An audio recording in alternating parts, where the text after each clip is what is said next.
और चलिए सीधा रुख करते हैं। दिल्ली के मुख्यमंत्री अरविंद केजरीवाल इस वक्त प्रेस कॉन्फ्रेंस कर रहे हैं। पे डबल होता जाता है। लोग कहते हैं 4 दिन में डबल हुआ, 8 दिन में डबल हुआ, लेकिन 7वें हफ्ते में पिछले से पिछले हफ्ते में 850 केस आए थे और पिछले हफ्ते 622 नए केस आए थे। 7वें हफ्ते में 21 लोगों की मौत हुई थी, पिछले हफ्ते में 9 लोगों की मौत हुई थी। हमारा मकसद है एक भी व्यक्ति की मौत नहीं होनी चाहिए। थोड़ी कम हुई थी, पिछले से पिछले हफ्ते 21 लोगों की मौत, पिछले हफ्ते 9 लोगों की मौत हुई थी। पिछले से पिछले हफ्ते 7वें हफ्ते में 260 लोग ठीक होके गए थे। अस्पतालों से 260 लोग ठीक होके अपने घर गए थे। 8वें हफ्ते में यानी कि पिछले हफ्ते 580 लोग ठीक होके अपने घर गए थे। तो एक तरह से दुगने से भी ज़्यादा लोग ठीक होके अपने घर पिछले हफ्ते गए थे।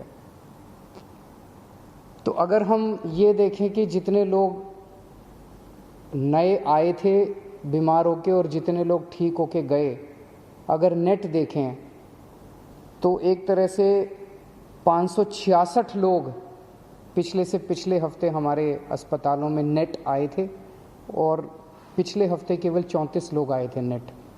तो एक तरह से पिछला हफ्ता अच्छा रहा। हम सब लोगों ने, आप सब लोगों ने बड़ी कठिनाई के साथ ये जो लॉकडाउन है इसका पालन आप लोग कर रहे हैं, और अगर हम इसी तरह से पालन करते रहें तो मुझे उम्मीद है इस महामारी से हम लोग निजात पा सकते हैं।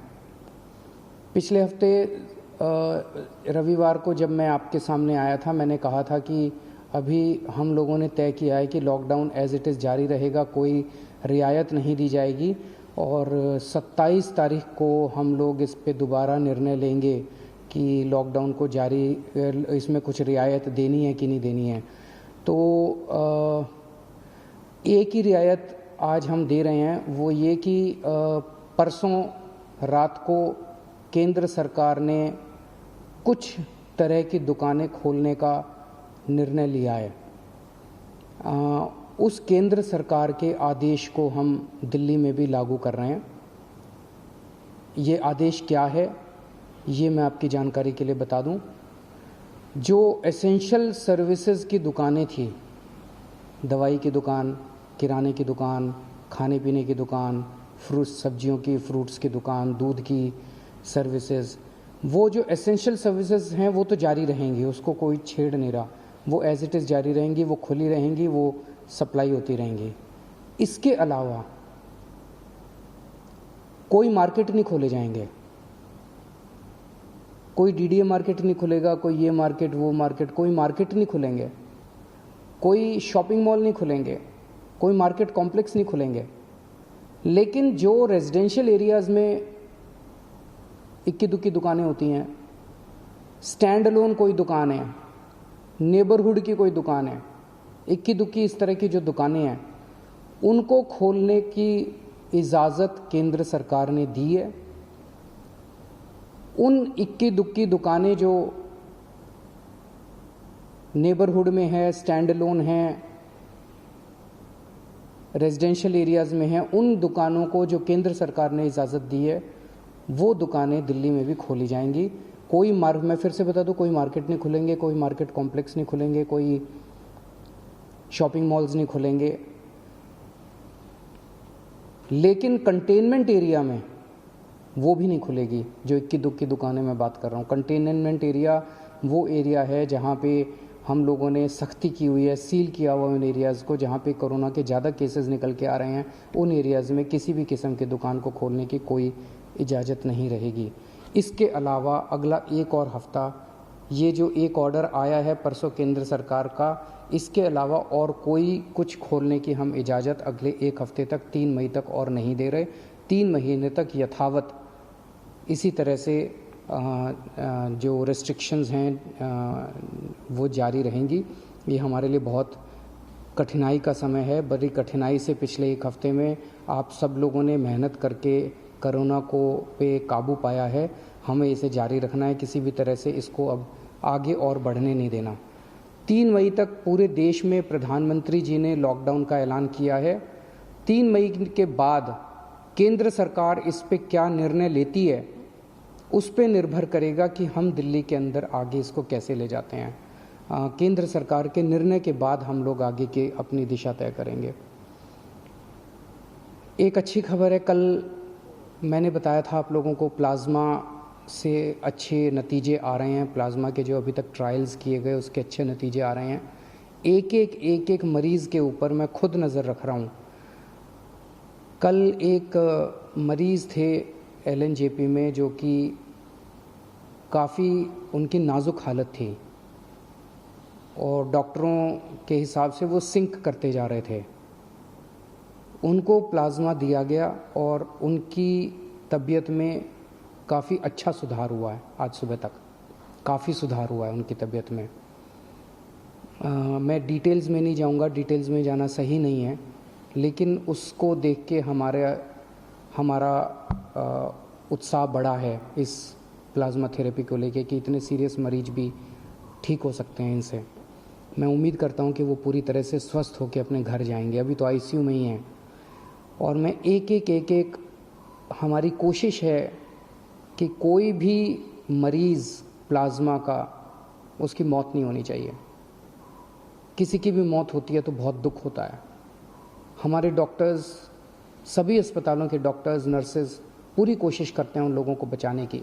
एक जान बचाने की पूरी कोशिश करते हैं। हमारी कोशिश है कि किसी भी व्यक्ति की मौत नहीं होनी चाहिए। एक व्यक्ति से मैं पर्सनली उसकी खबर रख रहा हूँ, एक मरीज़ की खबर रख रहा हूँ। जो मरीज़ ठीक होके जा रहे हैं उन मरीजों को हम कह रहे हैं कि प्लाज्मा डोनेट करो। एक मरीज़ से मैं भी बात कर रहा हूँ, मेरी टीम भी बात कर रही है और उन्हें प्रोत्साहन देते हैं कि आप डोनेट कीजिए। मुझे बहुत खुशी है कि सब लोग आगे आके दूसरों की जान बचाना चाहते हैं। हर धर्म के लोग, चाहे वो किसी भी धर्म के हो, किसी भी जात के हों, सब लोगों के मन में एक जज्बा है कि मेरी जान बची, अब मैं किस तरह से दूसरों की जान बचा सकता हूँ। मेरे मन में एक विचार आ रहा था, मैं सोच रहा था कि कल को, अब जब मैं पिछले कुछ दिनों से लोगों को ब्लड डोनेट करने के लिए, प्लाज्मा डोनेट करने के लिए इतना हम लोग उनको प्रोत्साहित कर रहे हैं, तो मेरे मन में एक विचार आ रहा था कि कल को कोई पेशेंट, मान लीजिए हिंदू है और बहुत सीरियस है, हो सकता है उसको मुसलमान का प्लाज्मा उसकी जान बचाए। मान लीजिए कोई पेशेंट मुसलमान है, बहुत सीरियस है, हो सकता है किसी हिंदू का प्लाज्मा, हिंदू के शरीर का प्लाज्मा उसकी जान बचाए।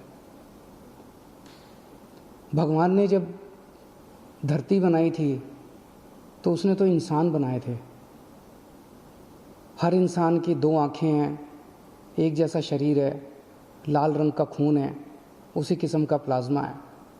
भगवान ने तो हमारे बीच में कोई दीवार पैदा नहीं की। भगवान ने तो किसी किस्म के ये धर्म वो धर्म हमारे बीच में किसी किस्म की खाई पैदा नहीं की। ये तो सब हम ही लोगों ने की हुई है।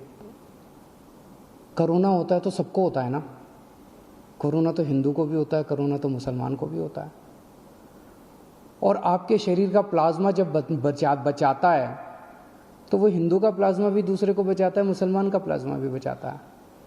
हिंदू का प्लाज्मा मुसलमान को भी बचाता है, मुसलमान का प्लाज्मा हिंदू को भी बचाता है। तो फिर ये दीवारें हम लोगों ने आपस में क्यों पैदा की हुई हैं? कम से कम ये कोरोना की बीमारी से हम ये सीख तो ले सकते हैं। अगर हमारे देश के सब लोग, हिंदू, मुसलमान, सिख, ईसाई, जैन, बौद्ध, हम सब मिलके एक साथ काम करेंगे, प्यार और मोहब्बत से काम करेंगे, तो ये देश को कोई नहीं हरा सकता। इस देश के सामने पूरी दुनिया को झुकना पड़ेगा। हमारा देश इतना अच्छा है। और अगर हम बट गए, आपस में लड़ते रहे, तो फिर कोई उम्मीद नहीं बचती है।